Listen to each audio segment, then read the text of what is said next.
Baik, terima kasih untuk ketua kelas yang sudah membawakan doa pada pagi hari ini. Semoga doa kita diterima dan bisa dengan mudah untuk memahami materi pada pagi hari ini.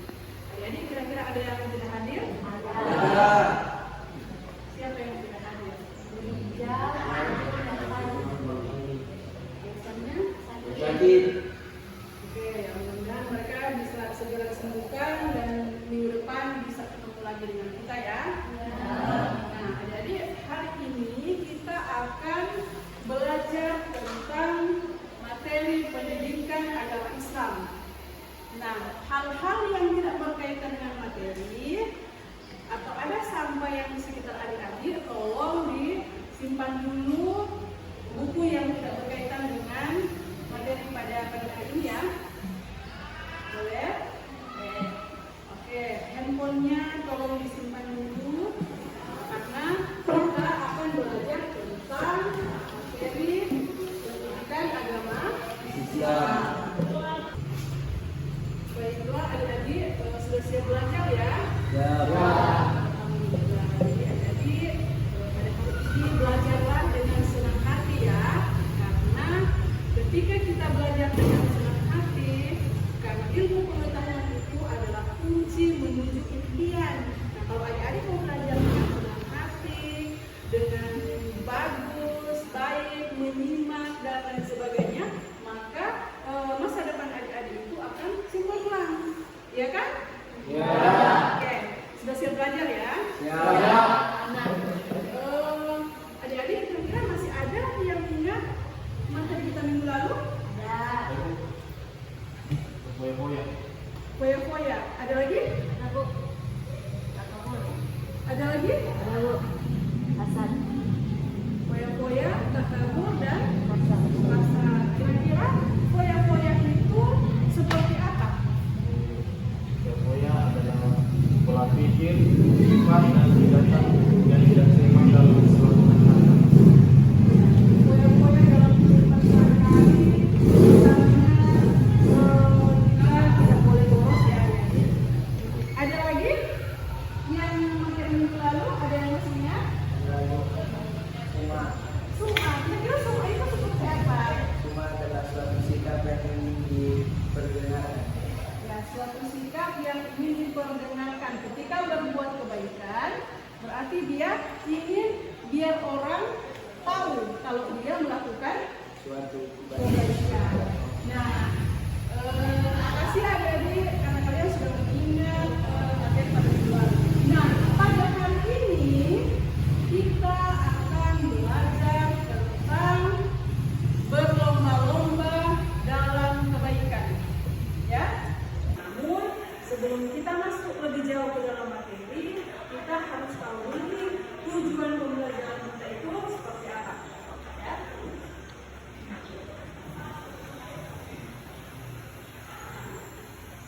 Nah, adik-adik, tujuan pembelajaran kita pada pagi hari ini yang pertama adalah peserta didik dapat menunjukkan sikap kompetitif dalam kebaikan melalui implementasi dan pemahaman Quran Surat Al-Maidah ayat 48 dengan baik.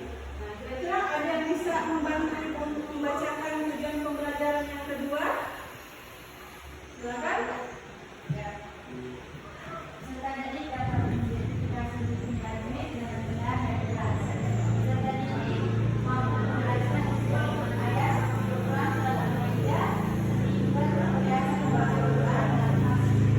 Serta didik dapat mengidentifikasi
kami telah menurunkan kitab suci Al-Quran kepada Muhammad dengan membawa kebenaran sebagai pembenar kitab-kitab yang diturunkan sebelumnya dan sebagai penjaganya, acuan kebenaran terhadapnya. Maka putuskanlah perkara mereka menurut aturan yang diturunkan Allah, dan janganlah engkau mengikuti hawa nafsu mereka dengan meninggal. Setelah kita membacanya, tentunya kita harus tahu nih pembahasan hukum tajwid.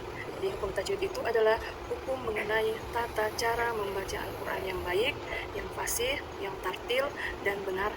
Secara bahasa, tajwid adalah tahsin yang artinya memperindah, sedangkan secara istilah adalah mengeluarkan setiap huruf dari tempat keluarnya dengan memberi hak dan mustahabnya. Nah, kita mengidentifikasi hukum tajwid pada Al-Quran surat Al-Maidah ayat 48. Pada lafaz Jadi dari tayangan materi tadi, kira-kira ada yang ingin ditanyakan? Saya Bu, bagaimana sih caranya agar kita bisa lebih mudah dan fasih dalam baca Al-Quran? Ya, pertanyaan yang bagus sekali ya. Jadi bagaimana caranya agar kita bisa fasih dan lancar di dalam membaca Al-Quran? Sebenarnya pertama mengetahui dulu hukum bacaannya. Tapi yang paling pertama itu adalah sering membaca Al-Quran. Ya, kalau kita ingin fasih di dalam mempelajari membaca Al-Quran dengan fasih, berarti kita harus sering membaca Al-Quran. Ya, adik-adik sering baca Al-Quran kan? Sering. Nah, jadi kalau sering berarti ibu yakin kalian akan fasih nanti dalam membaca Al-Quran. Terus yang kedua itu adalah mengetahui bagaimana cara membacanya atau hukum-hukum tajwid yang ada di dalam Al-Quran. Ya, nah, baik adik-adik, ibu akan membagi kelompok menjadi 2 kelompok dulu ya. Berarti ini yang kelompok 1 dan ini adalah kelompok 2. Dan ini kelompok 2 saja ya. Nah, ibu akan membagikan dulu KPD. Yang kelompok 1 silakan scan dulu kartunya.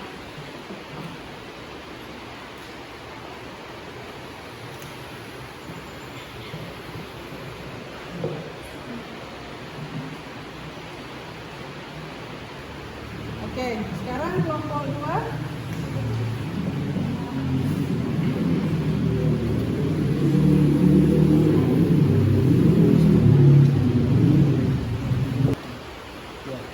Oke, jadi adik-adik silakan dikerjakan tugas-tugas yang ada di masing-masing KPD-nya ya.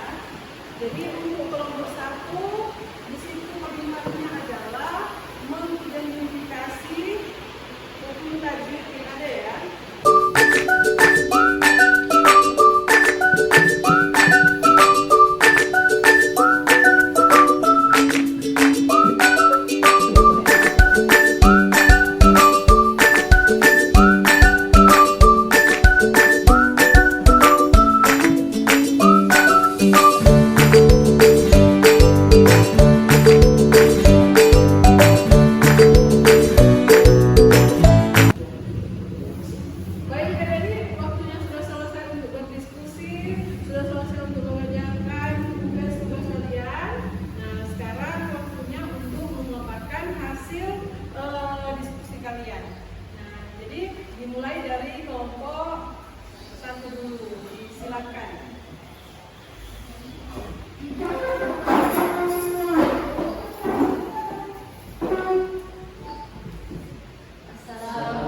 tampilkan hasil diskusi kami tentang hukum bacaan Quran Surah Al-Maidah ayat 48 tentang tajwid Surat Al-Maidah ayat 48. Yang pertama, Al-Za, ikhfa hakiki, karena ada huruf nun mati bertemu dengan za, cara membacanya samar-samar membentuk huruf za, seperti Al-Za. Yang kedua, wa anzalna ilaika majalismun fasir, karena ada bacaan mat fathah ketemu alif bertemu dengan hamzah di kalimat kata yang berbeda. Cara membacanya boleh dibaca 2, 4 atau 6 huruf. Yang ketiga, ilaika mat lain, karena ada tanda baca fathah bertemu dengan huruf ya mati. Cara membacanya sekedar lunak dan lemas. Al-Kitab Al-Qamariyah, karena ada huruf la bertemu dengan huruf ka. Cara membacanya harus terang dan jelas.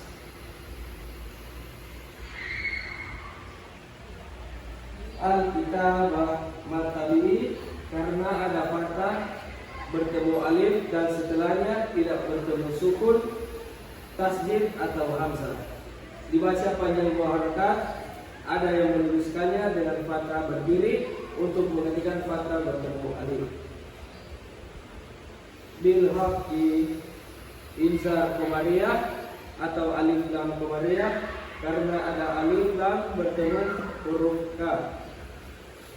Qol 5 idgham bila guna adalah bagian dari tajwid surah Al-Maidah ayat 48, karena ada fathatain bertemu dengan huruf lam. Cara membacanya masuk dengan tidak bertemu. 5 matabi, karena ada fathah bertemu alif. Baina mat lain, karena ada tanda baca fathah bertemu dengan huruf ya mati. Cara membacanya sekedar lunak dan lemas.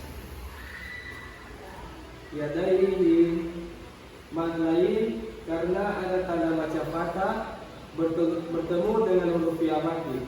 Cara membacanya harus terang dan jelas. Minal kita di tajwid surah Al-Maidah ayat 48 lainnya, yaitu matabi, karena ada fathah bertemu alif dan setelahnya tidak bertemu sukun, tasdid atau hamzah, dibaca panjang 2 harakat.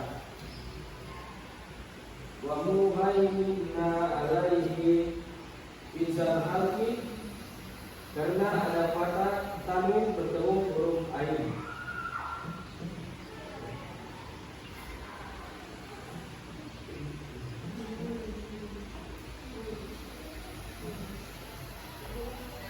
Sekian dan terima kasih.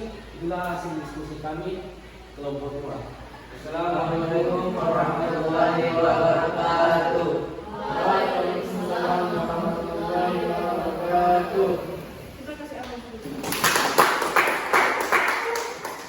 dan saling menanggapi. Silakan yang ada bertanya dengan kelompok yang sini atau ada tanggapan, silakan. Dalam surat Al-Maidah ayat 48 dijelaskan tentang berlomba-lomba dalam kebaikan. Kira-kira bagaimana penerapannya dalam kehidupan sehari-hari? Untuk menerapkan sifat yang berfungsi dalam kebaikan dalam kehidupan sehari-hari, yaitu pertama mulai dari diri kita sendiri. Langkah pertama adalah berusaha untuk menjadi pribadi yang lebih baik setiap hari. Tujuan kebaikan yang dicapai baik itu dalam membantu orang lain, berbagi ilmu atau kebaikan. Fokus pada perbaikan diri dan lakukan dengan konsisten. Yang kedua, berbagi pengalaman dan inspirasi. Jangan ragu untuk berbagi pengalaman positif yang telah kamu lakukan kepada orang lain. Ceritakan dari mana tindakan kebaikan dapat mengubah hidup seseorang atau komunitas, agar orang lain termotivasi untuk melakukan hal yang sama. Ini akan menciptakan budaya kompetisi yang sehat dalam kebaikan. Dan terakhir, mendukung dan menginspirasi orang lain. Hari-hari merasa terancam oleh kebaikan orang lain, dukunglah mereka dengan memberikan inspirasi dan pujian. Jika kamu melihat seseorang berbuat baik, beri dorongan agar mereka terus melakukannya. Ini bukan hanya meningkatkan hubungan sosial, tetapi juga memotivasi lebih banyak orang untuk berbuat baik. Ada tanggapan dari orang tua? Berikan contoh cara untuk berbagi Pengalaman yang kecil. Contohnya dalam kehidupan kita sehari-hari di sekolah, di dalam kegiatan tertutup, kita saling berbagi pengalaman dan membantu yang tidak tahu tentang bagaimana caranya menyampaikan ilmu tersebut, agar pada saat ada kegiatan lomba antar sekolah, kita bisa mempersiapkan diri terlebih dahulu untuk mengikuti lomba tersebut. Masih ada? Sudah membahas? Oke, kita kasih aplaus dulu. Nah, adik-adik, semuanya sudah selesai ya, sudah presentasikan, dan sekarang Ibu akan mengevaluasi melalui kuis berikut ini.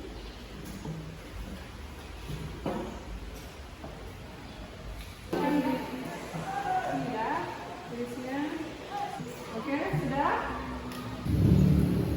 Baik adik-adik, sudah selesai untuk evaluasinya dan hasilnya sungguh luar biasa.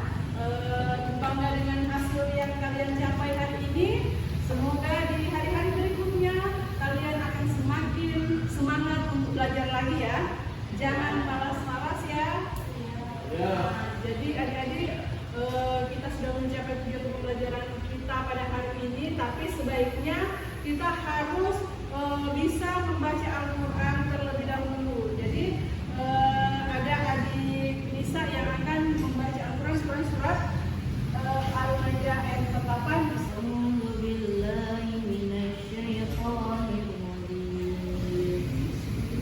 Bismillahirrahmanirrahim. Baiklah adik-adik, dari materi kita hari ini siapa yang akan menyimpulkan? Oke, silakan. Kesimpulan dari materi berlomba-lomba dalam kebaikan, yaitu berlomba-lomba dalam kebaikan adalah ajakan untuk berkompetisi dalam melakukan amal saleh, bukan untuk saling menjatuhkan atau merugikan orang lain. Dalam konteks ini, umat Islam diajarkan untuk senantiasa berusaha menjadi yang terbaik dalam menjalankan perintah Allah dan menebarkan manfaat bagi sesama. Kompetisi yang dimaksud adalah untuk mencapai keridhaan Allah dengan cara berbuat baik, meningkatkan kualitas diri, dan saling membantu dalam kebaikan. Oke, jadi itu adalah kesimpulan materi kita pada hari ini, bahwa kita harus bisa berlomba-lomba atau berkompetisi dalam kebaikan ya, bukan berkompetisi dalam hal-hal yang jelek, mengajak hal-hal yang tidak baik ya. Usahakan adik-adik kalian semua bisa mengajak pada hal yang baik. Nah, di sini adik-adik, materi kita sudah selesai hari ini dan sangat bangga kalian atas pencapaian hari ini. Mudah-mudahan